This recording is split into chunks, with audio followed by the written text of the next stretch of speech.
नमस्कार, अरुणाचल समाचार में आपका स्वागत है। मैं हूं गुरी शोभा। आइए बुलेटिन में सबसे पहले देखते हैं मुख्य समाचार। देश भर में पिछले 24 घंटों में कोविड संक्रमण के 1718 नए मामले और 630 लोग हुए ठीक। कोरोना संक्रमण के मामले में कुल रिकवरी रेट बढ़कर हुए 25.19%।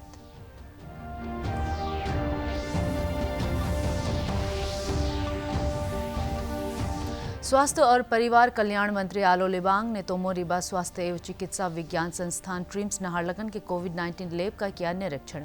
कोविड-19 के मुद्दे पर वरिष्ठ स्वास्थ्य अधिकारियों के साथ किया विचार विमर्श।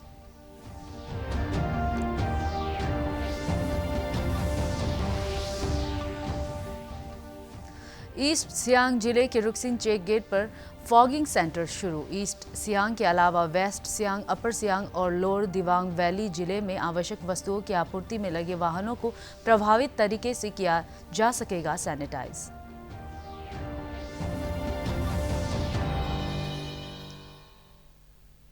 देश भर में पिछले 24 घंटों में कोविड संक्रमण के 1718 नए मामले सामने आए हैं और 630 लोग ठीक हुए हैं। केंद्रीय स्वास्थ्य मंत्रालय के संयुक्त सचिव लव अग्रवाल ने बताया कि कोरोना संक्रमण के मामले में कुल रिकवरी रेट 25.19 है।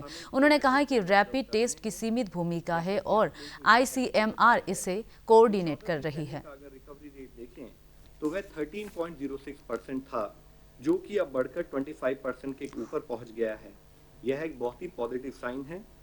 इसके साथ ही हम लोगों ने अगर रिपोर्टेड डेथ केसेस की एनालिसिस करें तो पाया कि हमारे देश में केस फैटेलिटी करीब 3.2% नोट की गई है, जिसमें से 65% मेल और 35% फीमेल पेशेंट्स थे। अगर हम मोर्टेलिटी का एज डिस्ट्रीब्यूशन भी देखें तो पाते हैं कि less than 45 years age group में 14% case fatality has been noted.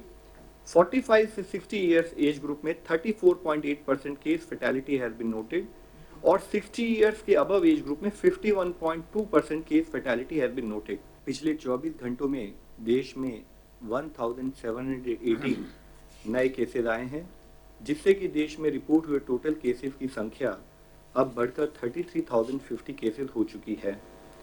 अगर हम देखें जो हमारे पास अभी एक्टिव मेडिकल सुपरविजन के केसेस हैं तो वह संख्या 23,651 है। गृह मंत्रालय ने आदेश जारी कर उन लोगों की आवाजाही की अनुमति दी है जो अलग अलग स्थानों पर लॉकडाउन की वजह से फंसे हुए हैं, जैसे कि स्टूडेंट्स, प्रवासी मजदूर, पर्यटक, तीर्थयात्री इत्यादि।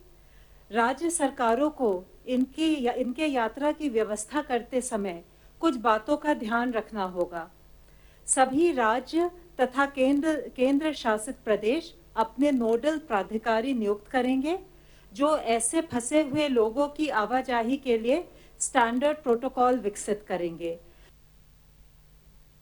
राज्य के स्वास्थ्य और परिवार कल्याण मंत्री आलो लिबांग ने आज तोमो रिबा स्वास्थ्य एवं चिकित्सा विज्ञान संस्थान ट्रिम्स नाहरलगुन में कोविड-19 लैब का निरीक्षण किया। उन्होंने कहा कि ट्रिम्स में कोविड लैब स्थापित होने से प्रदेश के कोरोना वायरस के संदेहास्पद मामलों की जांच त्वरित गति से राज्य में ही हो सकेगी। श्री आलो लिबांग ने वरिष्ठ चिकित्सा अधिकारियों से कोविड-19 के संबंध में विभिन्न मुद्दों पर विचार विमर्श किया। इस अवसर पर स्टेट कोविड-19 लैब के नोडल अधिकारी डॉक्टर M युम्पो ने राज्य के विभिन्न हिस्सों से आने वाले सैंपल की जांच के लिए तैयारियों के बारे में स्वास्थ्य मंत्री को जानकारी दी।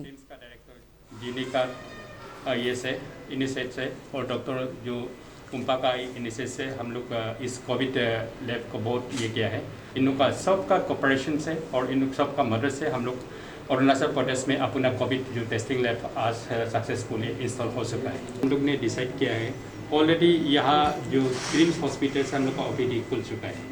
यहाँ पब्लिक आ पाएगा और कुछ सेक्शन को सर के, और जो कोविड जो हॉस्पिटल हम लोग वहाँ में मितपू में जो फैब्रिकेशन हम लोग शुरू करने वाला है। जितना स्टूडेंट कौन सेक्टर से आना है उसको हम लोग ऑलरेडी असेसमेंट लिया है, तो उसी मुताबिक हम लोग जितना सेक्टर में अभी हाउस क्वारंटाइन मतलब इतना हमारे यहाँ में सक्सेसफुल है, इसलिए गवर्नमेंट का कंट्रोल में हम लोग मॉनिटरिंग करके सब सेक्टर में आने वाला का हम लोग कहाँ में क्या क्या रखना है उसको हम लोग एडमिनिस्ट्रेशन को ऑलरेडी ऑर्डर किया है। और हमारा यहाँ का हम लोग PTC में हम लोग अपना से देखते हैं। अभी के लिए तो जो हमारा मशीन जो है कोविड-19 के लिए सेट किया हुआ है। इन फ्यूचर में जो है अगर ये जो है कोई भी इन्फेक्शन डिजीज हुआ, चाहे स्वाइन फ्लू हुआ, चाहे बर्ड फ्लू हुआ और कुछ नया अगर निकलता है एपिडेमिक, तब भी जो है हम ये सेटअप में हम लोग डिटेक्ट कर पाएंगे। ये लैब जो है VTM से डायरेक्ट चालू करने लगता है, क्योंकि सैंपल यहाँ पे कलेक्शन नहीं होगा। वो कलेक्शन के लिए VTM चाहिए, जो हम लोग का चाहे चेक गेट्स में हो, चाहे ट्रिम्स में हो, चाहे कहीं भी जो कलेक्शन सेंटर्स है, वहाँ पे सैंपल कलेक्शन करके सैंपल केवल आएंगे हमारे पास, तो सैंपल को हम लोग प्रोसेस करेंगे। राष्ट्रीय स्वास्थ्य मिशन NHM के राज्य के नोडल अधिकारी डॉक्टर डी पादुंग ने कोविड-19 महामारी से निपटने में स्वास्थ्य कर्मियों की महत्वपूर्ण भूमिका का उल्लेख करते हुए कहा कि राज्य में आशा स्वास्थ्य कार्यकर्ताओं द्वारा दूर दराज के इलाकों में जागरूकता फैलाने के साथ साथ लोगों के स्वास्थ्य और किसी तरह के संदिग्ध मामलों पर पूरी निगाह रखी जा रही है और उसकी जानकारी संबंधित चिकित्सालयों में पहुंचाई जा रही है। उन्होंने कहा कि आवश्यक सेवाओं की तरह ही स्वास्थ्य संबंधी आवश्यक सेवाएं लगातार काम कर रही है, जिसमें गर्भवती महिलाओं के स्वास्थ्य, ब्लड बैंकों में रक्त की जरूरतें आदि स्वास्थ्य संबंधित मामलों पर विशेष ध्यान दिया जा रहा है।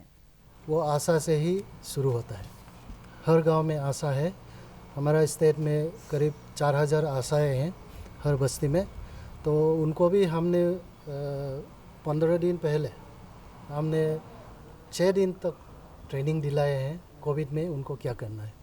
तो उनका मेन ड्यूटी है कि अपना बस्ती में घर घर जाए, कोई बुखार है या कोई बाहर से आया वाला आदमी कोई है, उनको आइडेंटिफाई करके वो हॉस्पिटल में मतलब PSC में CSC में डॉक्टर को वहाँ भेज रहे हैं। हम लोग के स्टेट में अभी कोविड के लिए दो हॉस्पिटल बनाए हैं और दूसरा जितना भी सेंटर्स है जैसे डेडिकेटेड कोविड हेल्थ सेंटर या तो कोविड केयर सेंटर, तो ये बनाए गए हैं। लेकिन ये जितना भी हॉस्पिटल्स में बने हैं उसका एक पार्ट, एक ब्लॉक मतलब एक आइसोलेशन टाइप का, उसी में कोविड का चल रहा है। पूरा हॉस्पिटल सिर्फ कोविड के लिए नहीं चल रहा, ये हमारे एसेंशियल सर्विस के लिए भी खुला है। तो जैसे कि डिलीवरी के लिए या एंटीनेटल का जो भी इम्यूनाइजेशन का, तो हमारा हॉस्पिटल में ये जारी है। लॉकडाउन से ईटानगर में फंसे हुए राज्य के कई जिलों के छात्रों और लोगों को पहुंचाने के लिए आज ईटानगर से APST बस सुबह रवाना हुई। अपर सुबनसिरी जिले के लिए ईटानगर से 6 बसें रवाना हुई। आधिकारिक सूत्रों के अनुसार इन बसों को पहले सैनिटाइज किया गया और सोशल डिस्टेंसिंग का पालन कराते हुए यात्रियों को बसों में बिठाया गया। इन बसों को किसी भी होटल या ढाबे पर नहीं रुकेगी और दिशा निर्देशों का पालन करते हुए यात्रियों को निर्धारित स्थानों तक पहुंचाने के निर्देश दिए गए हैं।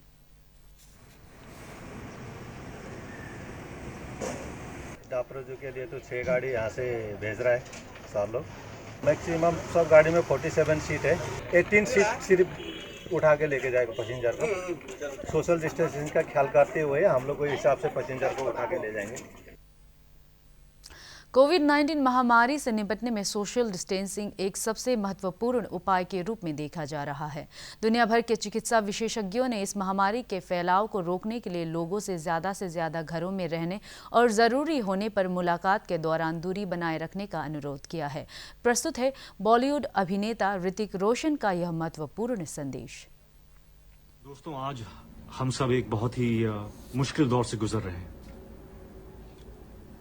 कोरोना वायरस एक ऐसी सच्चाई है जो जोरों से फैल रही है और अब हम इस बीमारी से, इस सच्चाई से, इन हालातों से हम मुंह नहीं मोड़ सकते हैं।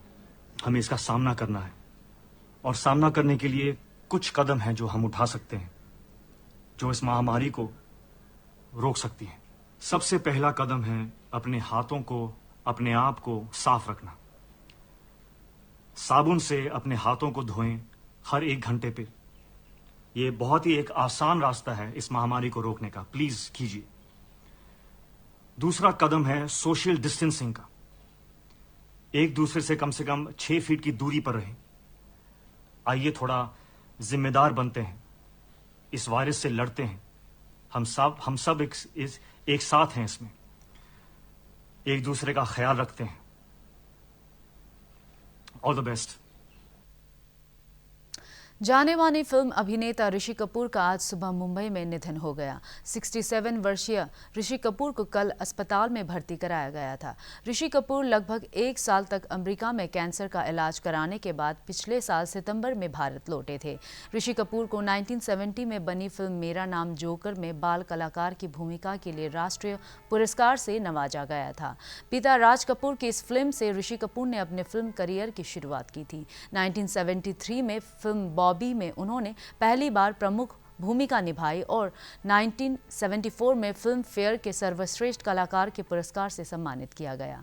1973 में 2000 के बीच आई अनेक फिल्मों में उन्होंने रोमांटिक हीरो की भूमिका निभाई। 2011 में आई फिल्म दो दूनी चार के लिए उन्हें बेस्ट एक्टर का फिल्म फेयर क्रिटिक अवार्ड और कपूर एंड सन्स फिल्म के लिए 2017 में फिल्म फेयर के सर्वश्रेष्ठ सहायक कलाकार का पुरस्कार भी मिला था।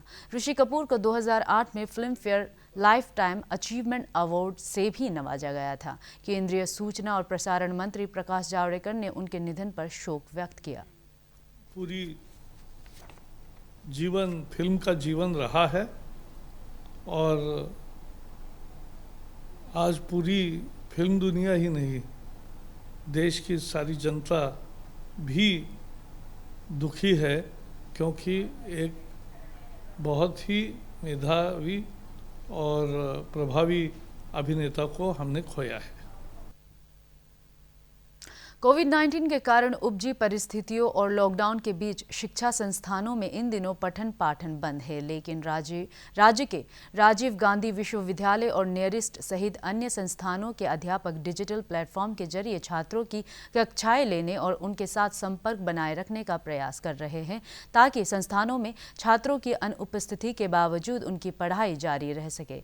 पेश है हमारे संवाददाता के एक रिपोर्ट।